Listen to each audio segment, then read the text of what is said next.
Mulai dari namanya mobil SMK, mulai dari IKN, mulai dari apa yang banyak yang palsu-palsu, mobil palsu, ibu kota palsu, ya kan, masa sih begitu? Ijazah yang diduga palsu. Polemik soal IKN kembali lagi mencuat ketika salah satu bandar bohir Taipan, naga-nagaan yang notabene cuman makhluk Allah Subhanahu wa taala. Taipan yang namanya Aguan Sugianto Kusuma memberikan keterangan yang mengagetkan di media Tempo. Aguan yang notabene cuman makhluk, ya kan, itu mengatakan bahwa keterlibatan dalam proyek PSN IKN hanya untuk jaga wajah Jokowi.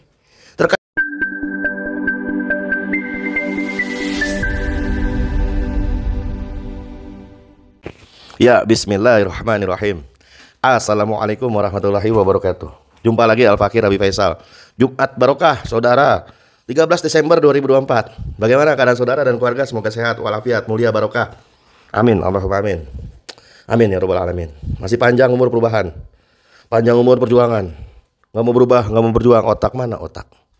Ya, ini apalagi coba otak kita kayaknya terus menerus, ya kan, diracuni gitu kan dengan para Taipan, para kapitalis, para bohir bandar yang di dalam sistem kapitalis yang bobrok ini.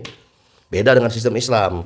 Dalam sistem Islam, otak kita dicuci bersih sesuai fitrahnya, yaitu fitrahnya Islam, pemikirannya Islam, perasaannya Islam, dan aturannya Islam. Nah, itu fitrahnya manusia Islam. Tapi ini akhir-akhir ini sistem kapitalis ini kita seolah dicuci otak kita. Oleh siapa? Oleh paham sekuler, paham liberal, paham yang notabene sinkretisme, semua agama itu benar, ya kan? Semua agama itu sama aja, tujuannya juga surga, ya kan? Dicuci otak kita. Ini ada lagi pengakuan Aguan ya, kapitalis ini yang notabene menjalankan sistem kapitalis, ya kan, mengatakan bahwa IKN itu cuman yang penting ya inilah buat menyelamatkan Jokowi, ya kan.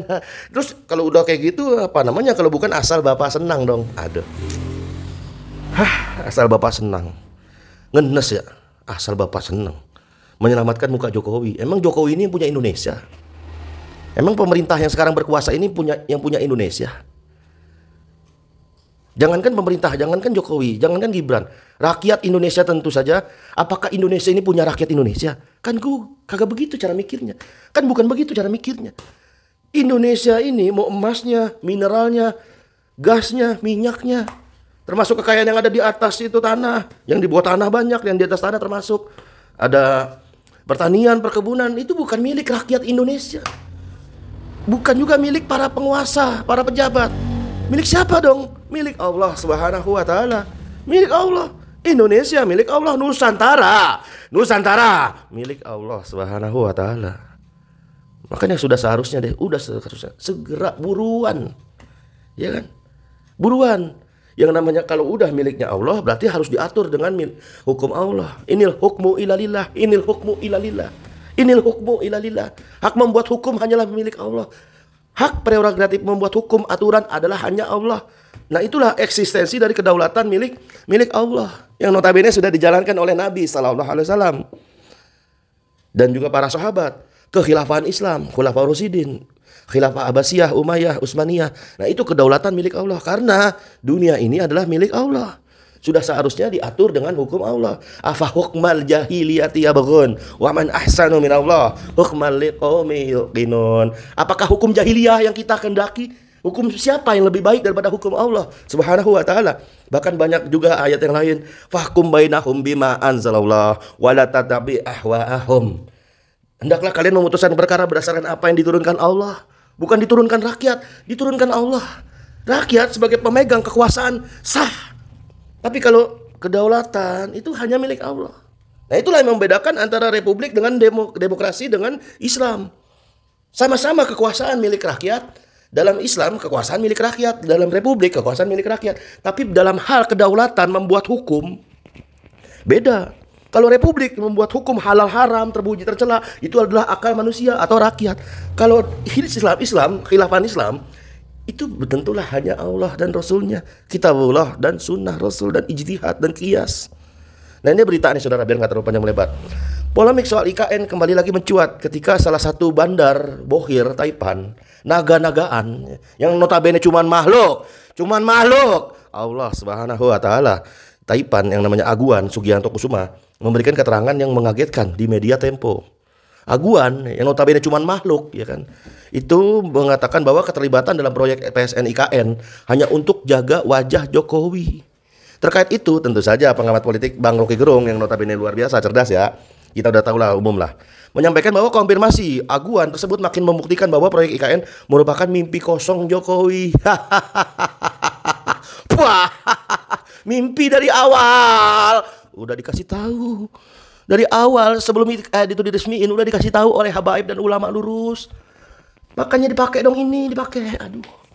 Sampai-sampai Bang Edi Mulyadi aja, itu Bang Edi Mulyadi sampai mengorbankan tenaganya, hartanya, waktunya, pikirannya ada di penjara gitu loh. Nggak dengerin sih omongan ulama. Lagi begini kan jadinya. Aduh. Bahwa yang namanya aguan mengkonfirmasi bahwa dia itu membuktikan proyek IKN merupakan mimpi kosong Jokowi. Mimpi. Gak ada itu ibu kota pindah. Mimpi. Orang Taipannya aja sendiri yang bilang begitu. Ya kan ini jadi pertarungan antara orang dari setahun lalu ketika ribut-ribut soal Jokowi menginginkan atau membuktikan bahwa ada investasi non APBN masuk ke IKN, dan ternyata memang isinya adalah angin. Isinya nol. Nah, menurut Bang Rocky lagi, kan itu teori yang kita bangun selama sejak tahun lalu untuk melihat apakah sebenarnya IKN itu adalah omong kosong atau sekedar mimpi Jokowi yang secara ekologis berbahaya dan secara bisnis juga tidak sehat. Nah, konfirmasi Taipan bandar kapitalis aguan ini yang cuma makhluk ini akhirnya menjadikan patokan untuk mulai menganalisis sebuah IKN ternyata adalah omong kosong besar sekali. Nah, jadi Jokowi diduga kuat menyebar hoaks soal IKN, bahwa itu dia cuma bohong saja mengatakan IKN itu sudah ada ratusan bahkan ribuan MOU, ribuan perjanjian, ribuan investasi, ribuan investor, dan itulah yang menyebabkan Bang Rocky Gerung dipanggil polisi saat itu. Dengan demikian publik, rakyat Indonesia, karena kekuasaan di dalam Islam adalah milik rakyat, ya kan? Maka harus mengerti bahwa soal kondisi IKN yang sebenarnya harus tahu dari awal bahwa Jokowi itu ingin menyelamatkan diri dari janji-janji dia. Mulai dari namanya mobil SMK, mulai dari IKN, mulai dari apa yang banyak yang palsu-palsu, mobil palsu, ibu kota palsu, ya kan, masa sih begitu? Ijazah yang diduga palsu. Untuk semata pencitraan. Terus bagaimana dalam Islam soal pembangunan? Pembangunan silakan aja, pembangunan udah banyak hal kali. Sebanyak 3 kali itu namanya kekhilafan Islam itu ibu kotanya pindah-pindah. Pertama ada di Damaskus, ya kan, di Sam, ya kan. Terus pindah ke Baghdad pindah di Irak, ya kan, pindah lagi ke mana itu namanya, Konstantinopel atau apa ya, kurang lebih, kalau salah mohon dijelasin di bawah saudara. Ya itu kurang lebih di Konstantinopel. Nah, udah berapa kali pindah, banyak, udah pindah berkali-kali. Cuma rakyat itu diurusin dulu. Mau pindah ke sana ke hutan, mau pindah ke laut ya kan, mau pindah ke kutub utara seterah dia, itu urusan dia.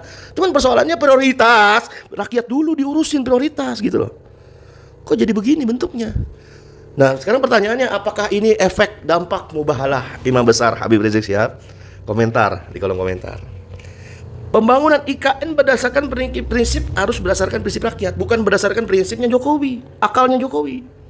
Ya kan? Tujuan bangunan untuk kesejahteraan rakyat, bukan atas dasar jasa besar nih.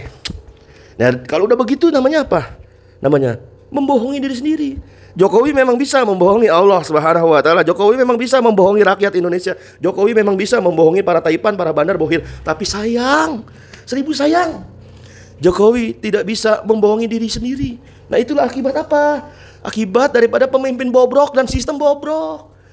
Syekh Abdul Qadim Zalum pernah mengatakan, sebab musibah di atas musibah daripada musibah negeri-negeri kaum muslimin saat ini adalah karena apa? 2 hal. Pertama, karena pemimpinnya yang bobrok. Kedua, karena sistemnya yang bobrok, kan gitu.